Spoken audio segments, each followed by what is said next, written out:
quick tips on how to color so that your characters don't look gray and dead. They look like they're alive. They have blood under their skin, like they're real people, so on and so forth. This is how to color select for this kind of look. I noticed way too often that y'all are just taking this bar and sliding it up and down and then thinking that's how you're going to get your shadows. That's not how we're going to get our shadows for no skin tone. So generally, unless it's a really harsh shadow, you're going to be taking this knob, and this knob, and you're going to be moving all three. If you like to work in the color wheel, it's going to look more like this rather than this.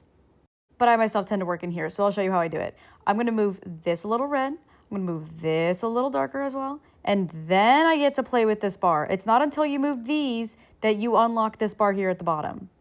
And this piece is mostly soft diffuse shadows, so we're going to see a lot of like the more pinky tones. However, if I was using bright, direct lighting where there's heavy shadows, I'm actually going to be moving this bar over here into the cool blues and purples and such. And that's because in the absence of light, red is one of the first colors to go. If you're doing an underwater scene, for example, the deeper they go, the less red. You're actually going to be working primarily over here.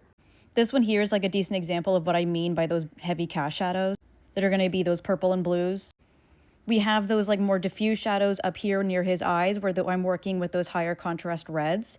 And then where his head is interrupting this bright light that's coming from up here, we're going to start seeing those purples and those blues down here.